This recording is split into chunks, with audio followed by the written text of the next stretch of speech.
ஆக்சுவலாக Instagram reels, Twitter எல்லா இடத்துலையும் வந்து இன்றைக்கி பரபரப்பாக பேசப்பட்ட விஷயம் என்னென்னு பார்த்தீங்கன்னா, பாரு கம்மு விஷயம் ஏதோ சம்திங் ராங், என்னமோ நடந்துருச்சு, ஒரு எல்லை மீறி நடந்துக்கிட்டாங்க ஏதோ சம்திங் அப்படின்னு சொல்லிட்டு ஒரு மர்மமான விஷயங்கள் என்னமோ நடக்குது. பிக் பாஸ் நைட் எல்லாருமே தூங்குகிற டைமில் எல்லோரும் முழிச்சு பேசிகிட்டு இருக்கிறப்போ வந்து நாயை குறைக்க விடுறாரு. அது யூஸ்வலாக வந்து ஒரு கேம் நடந்துகிட்டு இருக்கிறப்போ இல்லை பகல் டைமில் யாராவது தூங்கும் போது தான் வந்து இந்த மாதிரி டாக் பார்க்கிங் சவுண்டெல்லாம் வரும். நைட் டைம் பிக் பாஸ் போட வேண்டிய அவசியமே இல்லையே. யார் என்ன பண்ணா, ஒரு அலர்ட் மாதிரியா, இல்லை என்ன நடந்துச்சு உள்ள, அப்புறம் சூப்பர் டீலக்ஸ் ரெஸ்ட் ரூமுக்குள்ளே யார் யார் இருந்தா, அங்கேருந்து இவர் எங்கே வெளியே வராரு, கமருதீன் வெளியே வர மாதிரி ஏதோ காட்டுறாங்க, அப்போ உள்ளே யார் இருந்தா, வெளியார் படுத்திருந்தா, இந்த மாதிரி பல விஷயங்கள் நடந்துட்டு ஏதோ பேசிகிட்டு இருந்தாங்க ஆளாளுக்கு. சரி ஓகே, என்னன்னு தெரிஞ்சால் தானே அதை பற்றி பேச முடியும், தெரியாமல் அறகுறையாக சொல்லக்கூடாது இல்லையா. அப்படின்னா நான் என்ன கேட்டேன்னா, ஒரு வாட்ஸ்அப்பில் ஒரு குரூப்பில் வந்து ஏப்பா யாராவது இந்த பாரு கம்மு லிங்க் இருந்து அனுப்பிச்சுடுங்கன்னு சொன்னேன். அவங்க என்ன கேட்குறாங்க, எந்த லிங்க் கேட்குறீங்க அப்படின்றாங்க. ஏன்டா லைவ் எப்போயாவது பார்க்காதவனுக்கு லைவ்லேயோ இல்லை இந்த ட்விட்டர்லேயோ இன்ஸ்டாலேயோ வந்து என்ன நடந்துச்சு, எதுக்கு நாய்க்கு வரைக்குது, பிக் பாஸ் என்ன சொன்னார், யார் யார் எங்கே இருந்தான்னு சொல்லிட்டு அந்த ஃபுட்டேஜ் லிங்க் இருக்குல்ல, அதை கேட்டால் இவங்க என்னென்னமோ நினைக்கிறாங்க. இல்லை அப்படி என்ன நடந்துச்சுன்னு சத்தியமாக புரியலை. ஆனால் இன்றைக்கி மார்னிங் டான்ஸ் வீடியோலே பார்த்தா வந்து பாருக்கு கண்ணெல்லாம் வீங்கி போய் கருவலையெல்லாம் வந்து ஒரு மாதிரி கருப்பாக ஒரு மாதிரி நைட் ஃபுல்லாக தூங்கலை போல், அது மட்டும் தெரிஞ்சிச்சு. அண்டு உட்காந்து அழுதுகிட்டு இருந்தாங்க. இந்த சினிமாலலாம் ஒரு சீன் வரும்ல, ஹீரோயின் உட்காந்து அழுதுகிட்டு இருப்பாங்க, ஹீரோ போய் ஆறுதல் சொல்லுவார், நீ கவலைப்படாத, நீ எதையும் நினச்சி பயப்படாத, நான் இருக்கேன் உன்னை கைவிட்டுற மாட்டேன்ற மாதிரி ஒரு சீன் நடக்கும்ல சினிமாவில். கிட்டத்தட்ட அது மாதிரி தான். எங்கள் அம்மா எப்படி எடுத்துப்பாங்கன்னு தெரில, நான் வெளியே போனால் தான் நல்லது, வெளியே போனால் இப்படியா அப்படியான்னு சொல்லிட்டு நிறைய விஷயம் புலம்புனாங்க. பார்வை அழுதாங்க.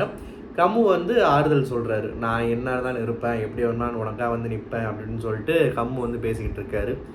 இதில் வந்து இது என்ன இளவனே புரியலை. ஆனால் ஏதோ நடந்து ஏதோ சம்திங் ஏதோ ஒரு விஷயம் இருக்குதுன்னு நினைக்கிறேன். அப்புறம் நேற்று தான் சொன்னேன், இந்த படையப்பா ரீரிலீஸ் வேறு ஆயிருக்கு, எல்லாருமே மின்சார பூவே அந்த சாங் போட்டு ட்ரெண்ட் பண்ணிகிட்டு இருக்காங்க. தயவுசெய்து இந்த நேரத்தில் பாரு வந்து உள்ள நாட்டியன்ற பேரில் ஆள வேணான்னு சொல்லுங்கள். அந்த சாங்கை போட்டு மேட்ச் பண்ணிட போகிறாங்க, பார்க்க முடியாதுன்னு இன்றைக்கி அந்த சாங்கை போட்டாங்க.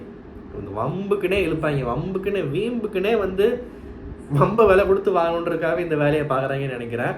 டான்ஸ் டாஸ்கில் இந்த பாட்டை போட்டு விட்டாங்க. ஆனால் உண்மையாகவே ஆக்சுவலாக இது வரைக்கும் இந்திய தொலைக்காட்சி வரலாறுலேயே வந்து நான் மனசார வந்து இன்றைக்கி வந்து பார்வையும் கம்முவையும் கைத்தட்டி பாராட்டணும். ஏன்னு சொன்னீங்கன்னா, ரெண்டு பேர் அந்த சாங்ஸ், அந்த டம்ஷராட்ஸ் இருக்குல்ல, அந்த ரவுண்டில் ரொம்ப சூப்பராக நல்லா பண்ணாங்க.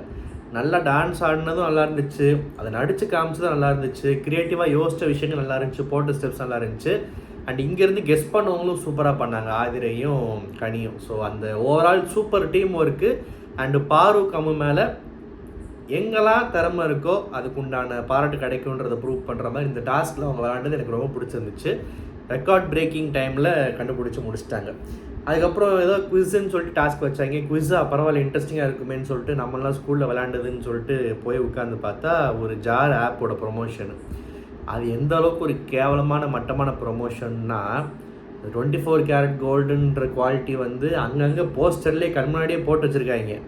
அதை கொண்டு வந்து கோல்டோட குவாலிட்டி என்னவாக இருக்குன்னு சொல்லிட்டு ஒரு கொஷினை கேட்குறாங்க. பார்த்தீங்களா, அப்போ எந்த அளவுக்கு முட்டாளாக இருப்பாங்க. இதுக்காகவே அந்த ஆப்பை யாரும் இன்ஸ்டால் பண்ணிடாதீங்க. அப்புறம் விக்ரமும் சுபிக்ஷாவும் வந்து இந்த வீட்டுக்குள்ளேயே வந்து ஒரு ஒரு ஒரு டைப் ஆஃப் 2 பேர்னா அவங்க 2 பேர் தான். அதில் விக்ரம் வந்து ஒரு ஆல்ரவுண்டர், என்டர்டெயின் பண்ணுவார், எல்லாம் பண்ணுவார், ஓகே. சுபிக்ஷா வந்து முயற்சி பண்ணிகிட்டு இருக்காங்க. பட் இன்னும் நல்லா விளாடலாமே. உடனே வந்து ஜஸ்ட் பிகாஸ் நீங்கள் வந்து ஒரு இன்ஸ்பைரிங்கான ஒரு செலெக்ஷனு, யார் வம்புக்கு போனதில் நல்லா போகணுன்றனால வின்னர் ஆக்கிட முடியாது. இன்னும் கொஞ்சம் என்டர்டெயின்மெண்ட்டுன்னு வரப்போ இந்த துப்பி பாடுறதெல்லாம் விட்டுட்டு வேறு எதாவது ட்ரை பண்ணலாம். இல்லை வீட்டில் சில இடங்களில் உங்கள் ப்ரெசன்ஸை காட்டுறதுக்கு எப்படி விக்ரம் சில இடங்களில் ஸ்ட்ராங்காக அவரோட கருத்தை பதிவு பண்ணுறாருல, அது மாதிரி வந்து பண்ணலாம். இன்னும் கொஞ்சம் ஆன் பார் வரலாம். ஆனால் 2 பேருமே வந்து ஆல்மோஸ்ட் ஒரு நல்ல கண்டஸ்டன்ஸ்னு சொல்லலாம். திடீர்னு அழுக ஆரம்பிச்சிட்டாங்க. அந்த பொண்ணு அழுக ஆரம்பிச்சு, இவர் அழுக ஆரம்பித்தார். இந்த ட்ரெஸ்ஸிங் ரூமில் நிறையா பேர் பிக் பாஸ் வரலாறுல உட்காந்து பேசியிருக்காங்க, அழுதுருக்காங்க, ஆறுதல் சொல்லியிருக்காங்க. பட் இது வரைக்கும் யாரையுமே பிக் பாஸ் வந்து 2 பேரையும் வந்து அங்கே உட்காந்து நீங்கள் பேசுகிறதுக்கான இடம் இல்லை, அதுக்கு ட்ரெஸ் மாற்றுறதுக்கான இடம்னு சொல்லிட்டு வெளியே வர சொன்னதா இல்லை. நான் பார்த்ததில்ல, எனக்கு தெரிஞ்சு. நீங்கள் யாராவது பார்த்துருந்தா சொல்லுங்கள். பட் இவங்க 2 பேரும் மட்டும் கொஞ்சம் ஹார்ஷாக இருந்துச்சு. கொஞ்சம் உட்காந்து பேசிட்டு வெளியே வந்திருக்க போகிறாங்க. அதுவும் மைக் கழட்டி வச்சுட்டு கசமுசாலாம் நடக்குது வீட்டில். மைக்கை போட்டுகிட்டே பேசிட்டு தான் இருந்தாங்க. ஏன் வெளியே வர சொன்னாங்கன்னு தெரில. சரி ஓகே, ரூல்ஸ் படி வர சொல்லியிருக்கணும். பட் இவ்வளோ நாளாக யாரையுமே சொல்லலையே, நிறைய பேர் வேடிக்கை பார்த்துருக்காங்களேன்றப்போ இவங்க மட்டும் சொன்ன மாதிரி இருந்துச்சு. அப்புறம் கூப்பிட்டு ஆறுதல்லாம் சொன்னார். பிக் பாஸ் ரொம்ப அழகாக கடலை ஒரு எடுத்துக்காட்டாக வச்சு பேசினார். அப்புறம் சமாதானம் ஆகிட்டாங்க. வினோத்தோட டீமோட இந்த டான்ஸ் பெர்ஃபார்மன்ஸ் வந்து அங்கே வந்து திவ்யாவும் அமித் ஆடிட்டு இருந்தாங்களா, அந்த ரவுண்டில் அவங்களோட பெர்ஃபார்மன்ஸில் உருப்படியான ஒரே விஷயம் எதுன்னு பார்த்தீங்கன்னா, இடுப்பு ஆட்டுறான்ற பாட்டு போயிட்டே இருந்துச்சு. அதுக்கு திவ்யா இடுப்பு ஆடிக்கிட்டே இருந்தாங்க. இது ஒரு பாசிட்டிவாக நான் பார்க்குறேன். இது இல்லாமல் அமித் ஜாலியாக இருந்தாப்புல, அதை நான் ஒரு பெரிய நெகட்டிவாக பார்க்குறேன். ஸோ இது இல்லாமல் வெளியே வினோத் வந்து காமெடி பண்ணிட்டு இருந்தால் நல்லா இருந்துச்சு. ஆனால் வினோத்னாலே நியூசன்ஸ் தானே, நான் சொன்ன மாதிரி ஏதாவது ஒரு நியூசன்ஸ் பண்ணும்ல. ஸோ யாருமே பண்ணாத பெரிய அறிவாளி மேதாவி பிக் பாஸ் சொன்னால் பார்த்துக்கிறேன்ற மாதிரி எழுந்து போய் வெளியே நின்று பாட்டு கேட்க ட்ரை பண்ணுறாரு ஆக்டிவிட்டி ஏரியாவில். பிக் பாஸ் அதை ஸ்டாப் பண்ணிட்டு திரும்ப உட்காந்துக்கப்புறம் போட்டார். மூடிட்டு உட்காராடே நான் போடுறேன் அப்படின்னு சொல்லிட்டு போட்டார்.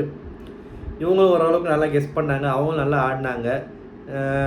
இந்த அமித் மட்டும் ஒரு பாட்டு லிரிக்ஸ் ஸ்டார்ட் ஆகிறதுக்கு முன்னாடியே டான்ஸ் ஆடணுன்றத வந்து ஒரு கடமையாக நெத்தியில் எழுதிட்டு போயிட்டார் போல். இந்த நீ நடந்தால் நடை அழகு பாட்டுக்கெல்லாம் வந்து பாட்டு ஆரம்பிக்கிறப்போ நடந்து காமிக்கலான்னு திவ்யா வெயிட் பண்ணுறாங்க. இவர் அதுக்குள்ளே வந்து மேட்டுக்குடி படத்தில் வர கார்த்திக் மாதிரி ஏதோ வந்து அப்படியே மிதக்கிற மாதிரி ஸ்டெப்பெல்லாம் போடுறாரு.